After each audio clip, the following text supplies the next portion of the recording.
Rugby union, rugby union, rugby union. Wake the hell up. My name's Kieran Dalton. Welcome to the Kieran Dalton channel on YouTube. So I've done a video about rugby union before, and I'll share a link in the bio where you can watch my other video on how to say rugby union. So what I brought it up, why I'm bringing up rugby union is so Raylene Castle, who was in charge of rugby union, got fired a couple weeks ago, which I don't have a problem with. I don't think she did a good job. To be fair, no one's done a good job. No one in charge of rugby union's done a good job for a while in Australia, rugby union Australia. So Raylene Castle, I don't think was the worst, but she definitely wasn't the best.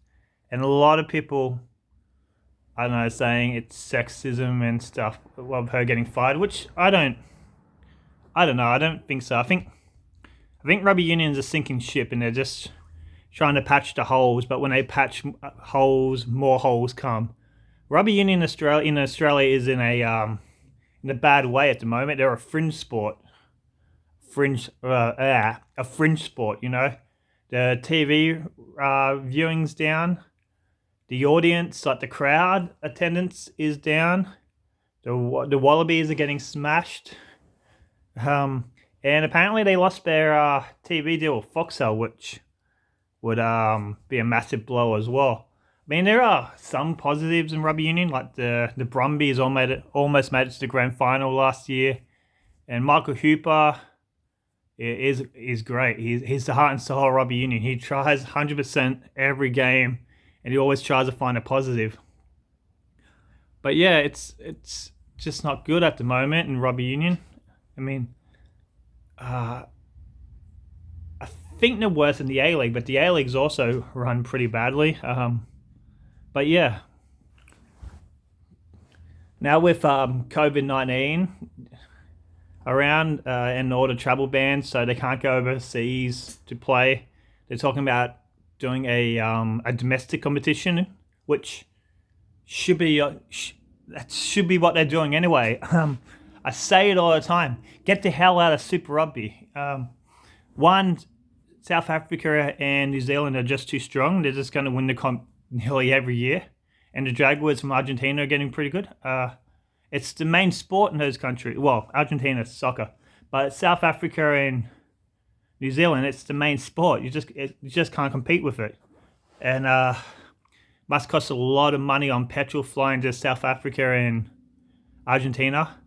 The start times, no one wants to stay up at 3 a.m. to watch Australian team play in South Africa, especially we're going to get smashed. Well, maybe not smashed, but we're definitely going to lose.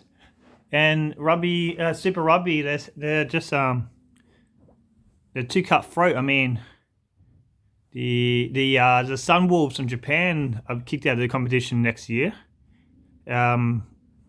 Luckily, there's a strong club competition in Japan, so that'd be okay.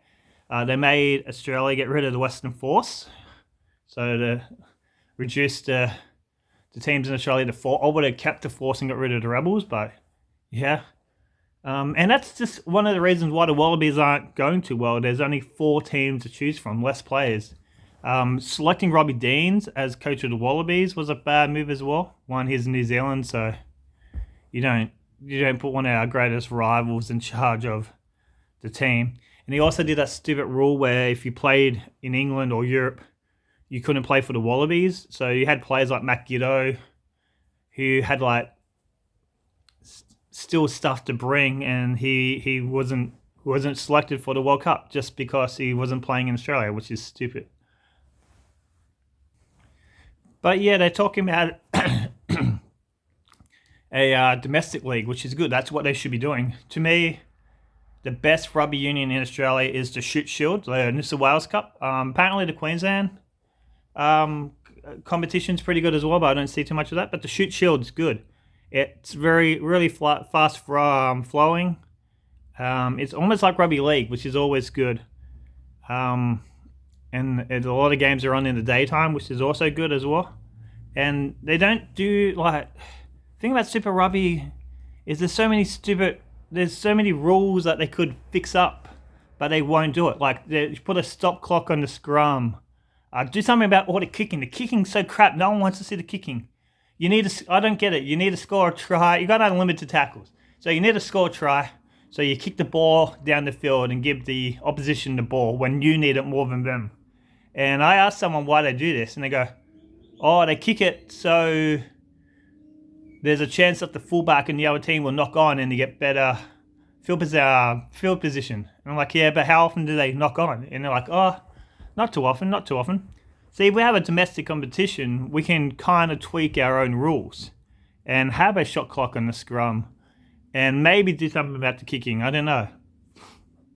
But yeah, I used to watch the shoot. I used to watch the Penrith Emus, RIP.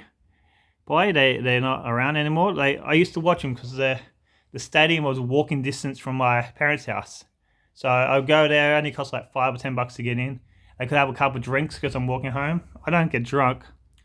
But going off some of the performances I saw there, I kind of wish I did. Penrith Emus, I think it was last year in the competition, they got kicked out because they weren't really competitive. And I think it was 3 or 4 weeks where they didn't even score a point. I watched a couple games, and one of the games, every ball the fly half kicked went out in the full. But you can't really blame the Emus for this. Rugby Union just kicked him out, like not even helped him. See, if I was in charge of Rugby Union, I would have got like a person who's just recently retired from the Wallabies and professional club rugby and paid him a little bit and maybe just don't let him train as much, but put him in the Emus side so they have a little bit of skill, a little bit of leadership, and a little bit of experience. Maybe put a couple more in. If there's a salary cap in Shoot Shield, maybe just get rid of it for the Emus for a couple of seasons until they're competitive. But yeah, it was a great stadium. They had these mad burgers called the Emu Burgers. They weren't real emus. They were like rissoles with onion and gravy on a bread roll, and it was good. It's probably the best food I've ever had at a sporting event, though Australian Open tennis has some pretty good food.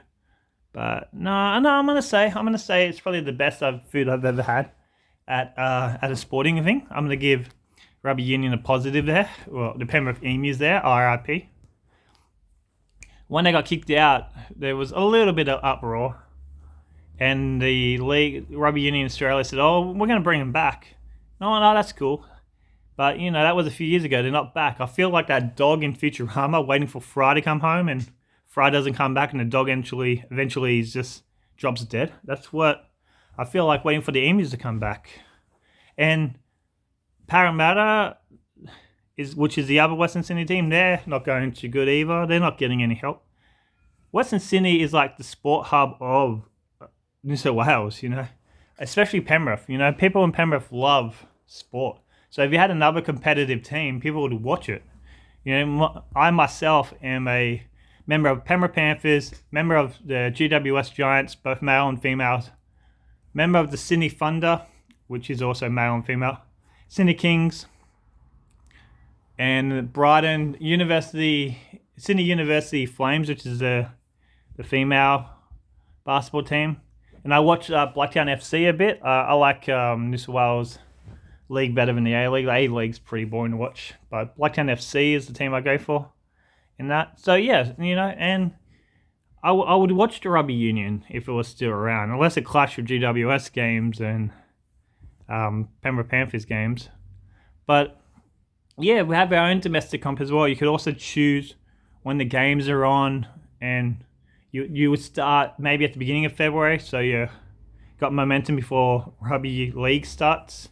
I know it's hot, but your professional players can play. The A-League players in the heat, and you can have games at weird times. Like you can have games midweek, Monday, Tuesday, Thursday, because there's nothing else to compete with. But Rugby League does Thursday night football. But if you have a game on Monday or Tuesday, there's nothing to compete with. And you can have daytime games like on Saturday, because Rugby League hardly does Saturday daytime games. So you put your games on at random times when there's no other competition. You may not get the TV ratings, but you're not getting the TV ratings at the moment anyway. I don't even know if you have a TV deal. So I did a video where I made my own comp up and I selected the teams, and I think I had 8 teams in the comp.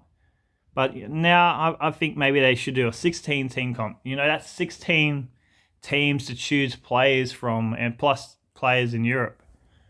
It'd be a healthy-looking competition, a large amount of teams. A few teams will get smashed. The former Super Rugby teams will probably be the powerhouses. But after a few seasons, if you have a salary cap, which is fair, I think the competition will even out. And these are the ideas I have for teams. Don't complain, though. No one's probably going to watch this video anyway. Firstly, I would have the ACT Brumbies. Favourite team in rugby union. Sorry to Waratahs, but yeah. Melbourne Rebels. Then you have the Queensland Reds, but don't get them to play out of Suncorp, because Suncorp's too big. It's really depressing seeing them play at Suncorp and there's hardly any crowd. Get them to play at Redcliffe or Ipswich or Toowoomba, one of the smaller stadiums. New South Wales Waratahs, again, though, they will probably have to play at the Sydney Football Ground because when it reopens, because you probably get money to pay there actually. So play there, but you can also play at Leichhardt Oval, which apparently is the best rugby league ground. I haven't been there; it's too hard to get to. But yeah, so get them to play there. Have a Western Sydney team. They can play out of Bank West, or they can play out of Belmore. They can play out of Campbelltown. They can play out of Penrith. Just keep away from the big stadiums. Not ANZ, because that's too big. Another team, Manly. I mean, North Sydney is like the mecca of rugby union in New Zealand, in New South Wales. So have a team, Manly, play out of North Sydney Oval, play out of Brookvale, play at Warringah Rat Stadium. That's a stadium designed for rugby union. It's small, and they already have a following. Have a team in Adelaide, play at a Highmarsh Stadium. It's a small stadium. Call them the Adelaide Blackouts, because, you know, Adelaide always has blackouts. Western Force, bring back the Western Force. I don't know why you got rid of the Western Force. They had a pretty cool uniform. They had a few good players. They had a good junior system. Tricky Forrest, who's like a billionaire rugby union fan, you could actually get him to fund this league. He was pretty upset when the Western Force disappeared. Anyway, have a team on the Central Coast, Blue Tongue Stadium, or whatever it's called now. Just move in there, because Rugby League should have been there, but they ignored it, and the Mariners aren't going too good. I think Rugby Union might go okay there.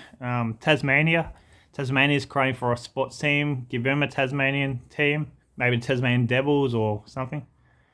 And now this is where it gets interesting. Well, interesting, but interesting.